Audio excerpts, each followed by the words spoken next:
Hello there and welcome back to another video, and we're going to be looking a little bit into the Liverpool versus Leicester game, obviously at the weekend, and we've got RB Leipzig coming up as well. There's going to be a separate video for that one as well. First thing that we need to talk about obviously is Jurgen Klopp. Jurgen Klopp, for me, and I'm not going to spend too much time on this, but I'm just going to give you my opinion. Whether you agree with it or not, that is entirely up to you.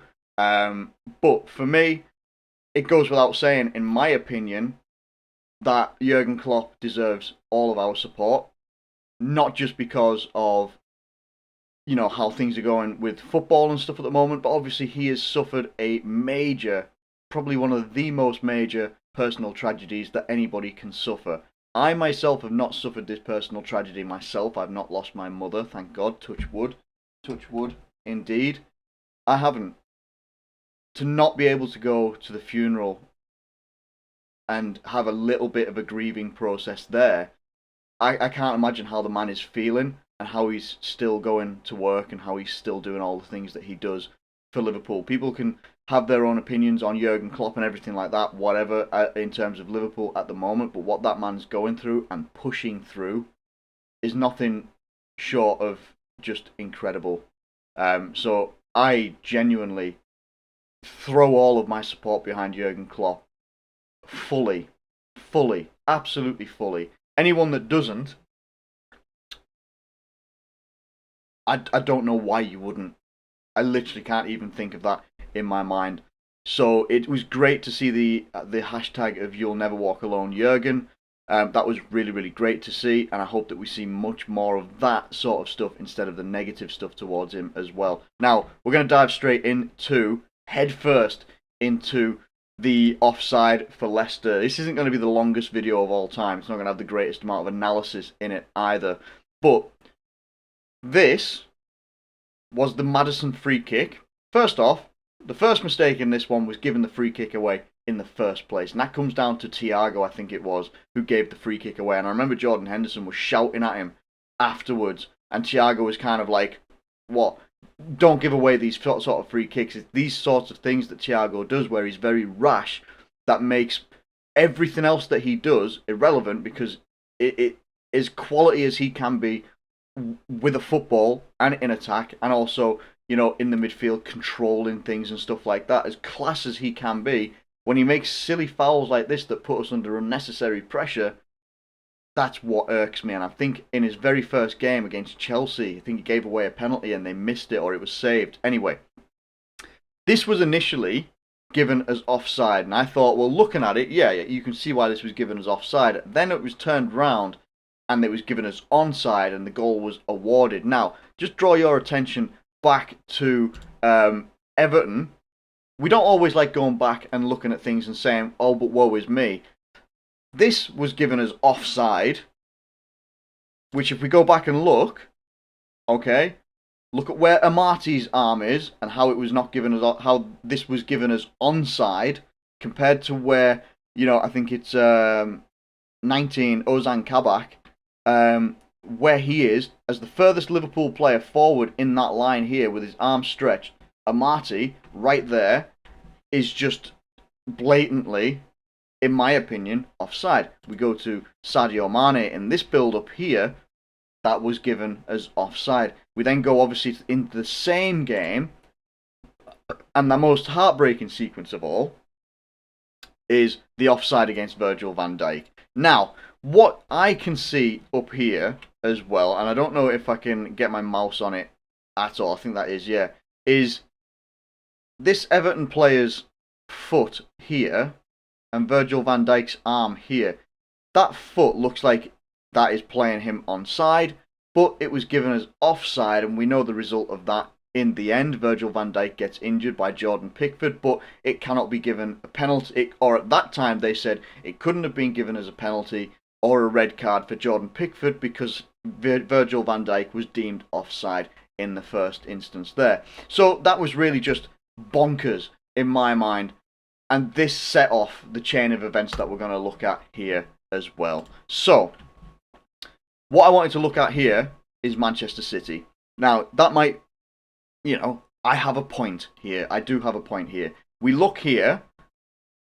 When we went 1-1 against Manchester City, and then when it went to 2-1 to Manchester City, it was 10 minutes to go from 2-1 to 4-1 down. Okay? Now, Leicester, they had a penalty cancelled out, which was rightly so, because Harvey Barnes was going down. I'm not even going to finish that sentence how I was going to, because it was going to be so rude, it's just unnecessary.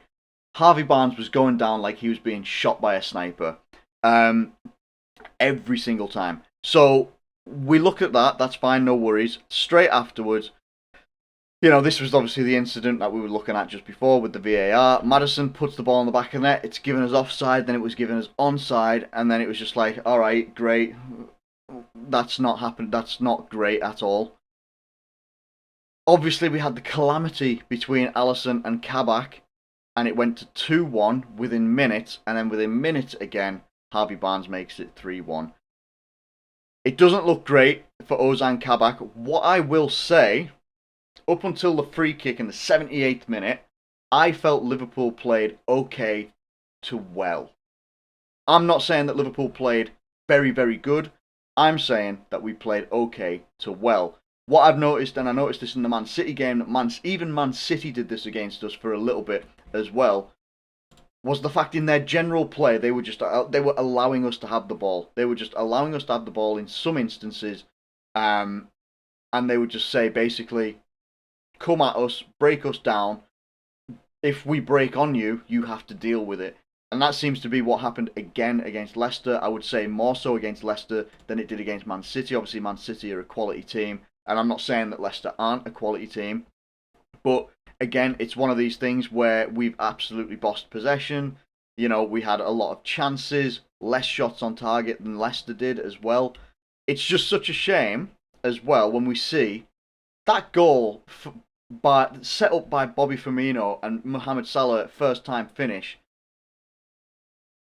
People might remember the goal, but doubtful, because when you've been beaten 3-1 and you're on a poor run of form as it is anyway, no one's really going to remember it. But that was a class goal. That was an absolutely fantastic goal. It was absolutely incredible. But Liverpool fall again to another top four rival. Obviously, Man City being the out and out favourites for the title. And if they don't win the title from here, it'll be a hell of a collapse. Not like the collapse we're having though every single game.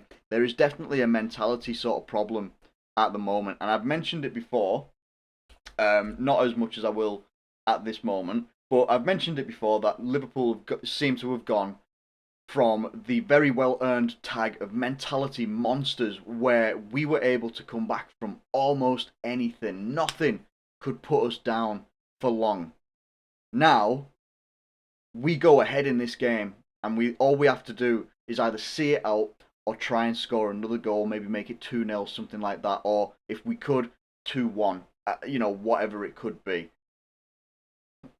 Then we obviously get the free kick that goes against us, and it was a free kick, definitely wasn't a penalty, but it was a free kick.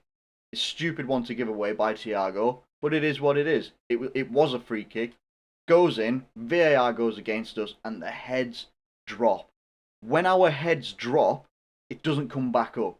Now, who's at fault for the second goal, Kabak or Alisson? For me, I love Alisson, but I'm going with Alisson because the communication has got to be absolutely spot on, loud and clear. I can't hear on the audio, and I watched it back without crowd noise as well. I watched that little bit back.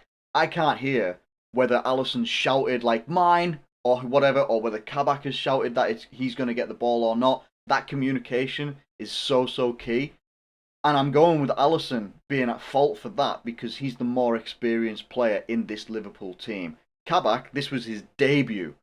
And for me, he didn't play badly. It was just once the heads went down, he gets the worst mark in the back line, but I don't think he deserves the worst mark in the back line. It should actually be pretty level because everyone's responsible for defence, the same as Alisson is as well. Same with the midfield, they're responsible for it as well. I don't know. What can Liverpool do moving forward? I'm not entirely sure. I'm going to cover that in a little bit more detail when I'm doing the RB Leipzig preview straight after this video. I'm going to look at that in a little bit more detail. of what Liverpool can do moving forward, but it's a number of successive bad days at the office for Liverpool. And we're going to go look at the table right now because we need to. I didn't realise until yesterday, until I think it might have even cropped up on TV, that I totally forgot that there are teams that have got multiple games in hand on us. So that includes Chelsea, West Ham, Everton, Aston Villa, and Tottenham. Even take Leeds. You know, these guys, and then you look at the points that we're on 40, and then the rest of it is 39, 39, 37, 36, 36, 34. Everyone's closing in on fourth place, and everyone is going to be licking their lips looking at us as the team that they can take out the top four. We are, without a shadow of a doubt, the most likely team to drop out the top four as it stands right now. And with the games that teams have, the likes of Aston Villa, Everton, especially, that have got 2 games in hand, if they win both their games in hand over us, then they overtake us by 2 points, maybe 3 points in Everton's case, which, again, it's difficult. We're coming to a point as well where there are 16 games left. 16? There are 14 games left for us in this season. That's actually not a lot when you think about it. That means, for us, there are 42 points left to play for, if my calculation on that one is right. So, yeah, 10 threes is 30.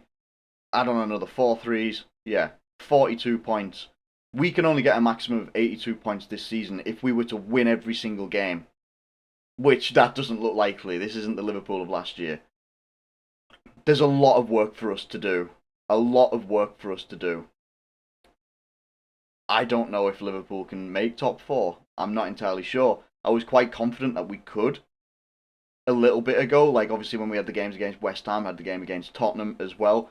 I'm not entirely sure. Like I say, we've gone from mentality monsters to mentality mice at the moment. And the recovery for us, it seems so fragile. Everything seems so fragile at the moment. Everything is just like, if we take a knock, obviously we lost James Milner to an injury as well, but if we take a knock or we go behind or someone levels with us, more likely we're going to be the team that comes worse off because our mentality just isn't where it used to be, and it's a real shame.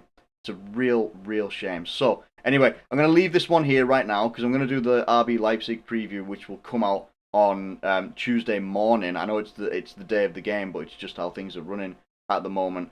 Let me know what you think about what Liverpool can do moving forward, because there are decisions that are going against us. Obviously, there are things like VAR not doing what we think it should be in some ways. But regardless of that as well, Liverpool just aren't as we were.